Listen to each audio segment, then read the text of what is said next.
Hey Austin, I'm sorry the video here got cut off. I had ran out of storage on my phone. But let's get back into it. Let's see. Okay, so I left out on the T squares. You have two of them. So you have two of these sacred geometry shapes in your chart, and like I say, they're missing a linking piece. The missing piece of the square is the place that you can find peace or find a way to exert this tension from these uh opposing and squaring aspects. Okay, so again, it's tension and stress around your north node destiny, fifth house, and that's dealing with your creativity.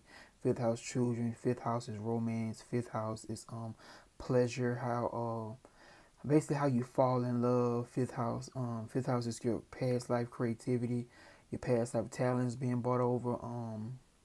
So it's like it's tension and stress around your creativity, your ability to shine. The fifth house is how you shine.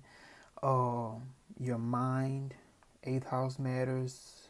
Underworld merging. So it's like romance, merging, sex, death, rebirth, and friendship groups is stressful for you.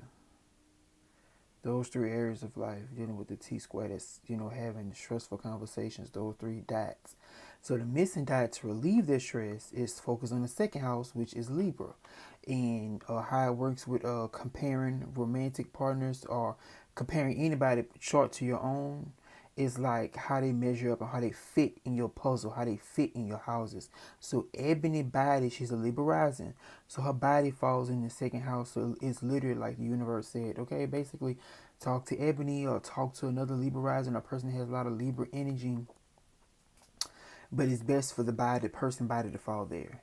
Not so much the sun, because the consciousness might not really, you know, shine light, because you got to really look at what the person sun aspects, just like the sun aspects, what the person's sun aspects doing if they're a Libra sun.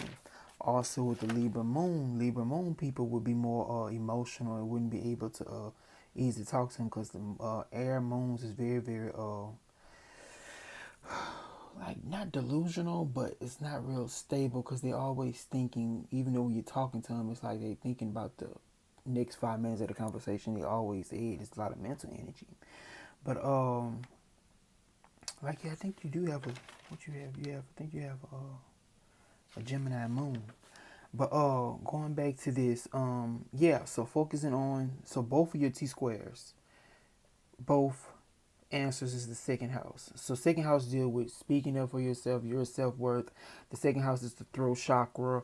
So again, both of them dealing with expressing yourself when it comes down to your fifth house matters, eighth house matters, and 11th house matters. Okay. And like I say, the fifth house is creativity, romance, how you like to be pleasured. Same with eighth house, how you have sex, how you die, how you go to bed, how you transform. So it's again like a lot of these houses are creativity houses, literally. And it's like, especially these houses here, is like how you deal with other people, and especially the 11th house in group settings. And then you're carrying your wound there. So it's like tension for success around your destiny, your mind, how you process things, and your wound carrying. So it's like your carrying is in Cancer, and I know that deals with divine love, the divine mother in love, and how you nurture yourself. So it really is big for you to nurture yourself. So by you relieving this stress and tension, you have to speak up. Because, it's like how someone can help you if you don't voice it. How someone know you need love if you, don't say it. Like, hey, this how I love. Like your love language, your Venus is in,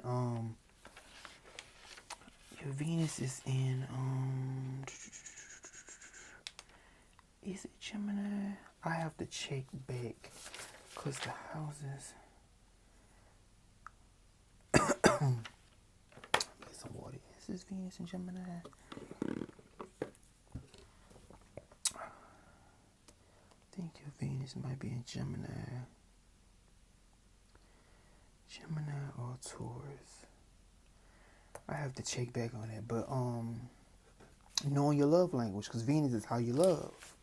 And how you love, let me see, sextile Jupiter, you have a big heart, but it's also trining Saturn, square ascendant, conjunct MC. So it's like you're very, very public with it, affectionate, but it's like it's something about love that it shakes you, that you is like not a, I don't want to say insecurity with it, but it's like it's just like you have to, I want to say, test people to make sure it's genuine love, real love. Because like I said, you have a lot of, and feminine energy is the feminine sign. So like Cancer, this Venus energy, uh, and this Taurus energy. I think, yeah, your moon in Taurus. Wait, is it in Taurus? No, wait, it might be in Taurus. No, I think you have a Gemini moon. Yeah. So it's like, I have to check your Venus. But your love language of the moon is what you need, how you feel on the inside. So it's like you get mentally stimulated. I want to say, yeah, because the moon got good aspects. Yeah, you get mentally stimulated through conversation with this Gemini moon, but it's like they trust. I'm picking up trust issues, or not being able to trust or open up, because yeah, your Mercury's retrograde, so yeah, it's very hard for you to open up. So it's like a lot of walls your higher self built around you communicating and speaking up. But that's why I say, with the fail safes and the contradictions in everybody's chart, in order, yeah, your Mercury may be retrograde, yeah, you have a lot of aspects for keeping quiet, being a lone wolf, not opened up or being expressive, but you have fail safes, sacred geometry, in place to push you to break down those blocks and step up and speak up for yourself. And because Libra is also ruled by Venus, so again, back a lot of Venus energy. So your answers to solve your attention for success: Libra, Venus. Over here, where is it? Higher self, Venus. So again, a lot of Venus energy going on in the chart. Then you have Venus sextile and Jupiter. Jupiter touches stuff and then it expands it. So it's like a lot of Venus is speaking heavily in your chart. Venus is speaking heavily in your chart. Let's see. Okay. But yeah, over here also, so see patterns that's coming up twice in the T-squares. Your womb around being nurtured. It's like you wasn't nurtured properly as a child growing up. The love wasn't really installed and pushed in, like being, expressive and nurturing and being showed how to be loving and nurturing, because Cancer and energy is very, very sensitive. It takes a certain type of nurturing person to be able to look at a person that has this energy and be like, okay, I need to make sure I check on my child. I need to make sure I'm loving my child. I need to make sure, is my child okay? How my child feeling? Is my child feeling safe? Cancer energy is about feeling safe. Cancer is ruled by the moon. Cancer is the queen of the zodiac. And it's like you have to be loved and nurtured right. Your Cancer energy has to feel safe. Okay, and then you have Alice, Aries energy, very, very assertive, very, very take charge, but it's like it's retrograde, so it's like later on in life. So which is like right now, you later on in life, you much, much older.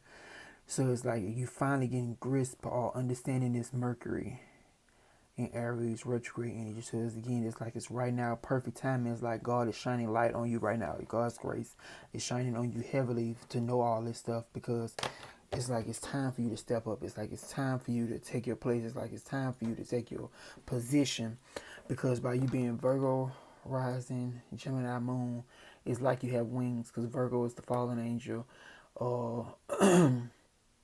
Virgo is the earth goddess. Virgo is like the worker sign. Virgo is like the, not slave, but a lot of astrologers say slave, but it's like the work sign.